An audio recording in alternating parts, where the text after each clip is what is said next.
African voice. What is Africa going to present at the COP24 in Katowice, Poland? So, as the leader in Africa, we want an interview with you. So, kindly tell us, as a point of introduction, tell us what is Africa going to present in Poland? Yeah, thank you very much, Brutus, for that very important question. I would like to start off with an African proverb, which is that if you close your eyes to facts, you will learn through accidents. What this means is that the jury is out and the science is crystal clear.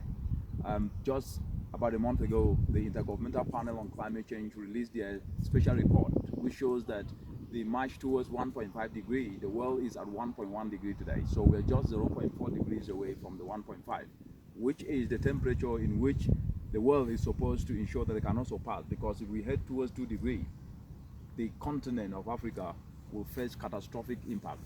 So what all this means is that with the changing climate already with us today, no longer a distant issue, and with us heading towards 2 degrees, it is quite very imperative to start looking at how climate action can be done differently. But more importantly, with COP24 just a couple of weeks away, it is quite very important to put in perspective what Africa is bringing on board. Africa is actually one of the continents that have actually ratified the Paris Climate Change Agreement more than any other continent. As we're speaking today, almost 80% ratification. That's about 47%. That's about 47 countries out of the 54 have ratified the Paris Agreement, which means that they've actually recognized the inherent opportunities that are actually in this agreement. And after going to Paris, they are going to Paris not just as a continent that is united, but as a continent that have actually made a lot of progress in the ratification of the Paris Climate Change Agreement. So, kindly mention some of the issues that require the collective African. Well, the issues that are going to be discussed that actually requires a collective African approach. Firstly, if you look at a forest from outside, it looks dense. But once you get to the forest, what you notice is that each tree has its place.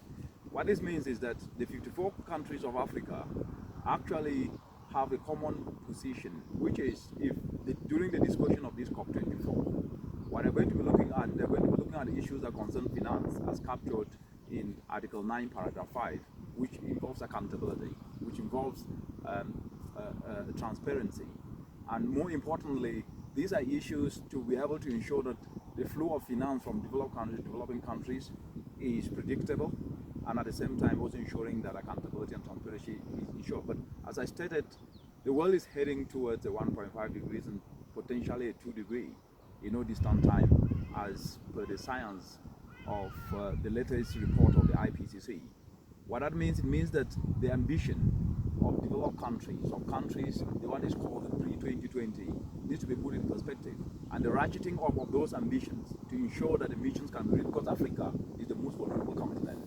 And the best insurance for adaptation is mitigation, which the ambition of countries once increased this, what is called pre-2020, that will be also an area of discussion that Africa will actually be looking into. Thank you very much. So, in 2015 in Paris, a commitment was made that some $100 billion to be available from developing countries by 2020. Have African nations been able to secure the pledged climate funds? This is a very crucial aspect, because financing has been a contentious issue in every negotiation. But when you look at the financial landscape, not only in climate negotiations but across the globe today, when you look at JEF replenishment, the JEF 7, it was about 500 million as compared to about 1 billion in JEF 5. If you look at the Green Climate Fund, actually the capitalization of the Green Climate Fund is just about 7 billion as per the 10.2 billion, because if you look at the United States pulling out the 2.5 or so that they promised, was actually taken away. In a nutshell, what this shows us is that the capitalization of the Green Climate Fund was less than the 100 billion so many times as compared to the reality that must have been on the ground. But putting things in perspective, there is an African proverb that goes thus, that you learn to be able to manage money when you start running out of money. What does this mean? Africa, in accordance with Article 9, Paragraph 2 of also voluntary contributions, have also been looking internally. And if you look at countries like Nigeria, they floated the Green Climate Bond, which was above 600 million. And if Africa also have actually been utilizing its own resources to be able to finance adaptation also, and then there was a report from the UN Economic Commission for Africa, UNICA, that shows that Africa actually spends 3 billion each and every year in building climate resilience, specifically in the area of adaptation. So Africa is doing its best, but more still needs to be done. And what needs now to be looked into is not just the aspect of money, but where is the money being injected into? Where is it being put into? Is it put into areas that can be able to build climate resilience, ensure climate action do not only return social and environmental benefits, but also ensure economic and financial returns? Partnership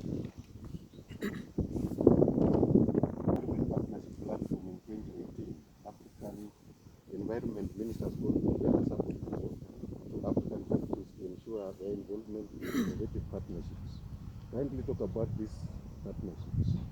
The partnerships are enshrined in Section 5 of the Paris Agreement, which talks about bringing state and non-state actors. And when you look at these, there are no absence of these partnerships happening in the African continent today, because the role of the states is to create enabling policies so that non-state actors, the private sector, civil societies, NGOs can be able to have that enabling space to implement innovations in policy, in markets, in finance.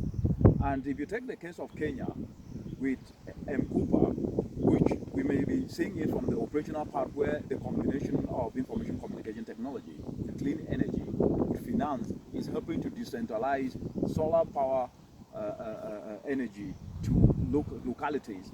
It was as a result of an enabling partnership created by the Kenyan government of bringing information communication technology, bringing the Ministry of Energy, bringing the Ministry of Finance to be able to put an enabling policy that can help in decentralization of this. So the point is that there are already partnerships in the continent, but those partnerships that are already being fostered need to be turned from policy to action and ensure that we can be able to reconcile policies, whether it is energy, clean energy policy, like the case of Kenya, where you have the feed-in tariffs. They must be reconciled with the agricultural policy, which is the climate smart agriculture, as well as the environment policy on green growth, and the Finance Act and Cooperative Act, to decentralize in such a way that there are incentives to drive climate action, so the implementation of climate action as a solution provider to socio-economic challenge of poverty or food insecurity can actually happen on the ground to make changes in people's lives.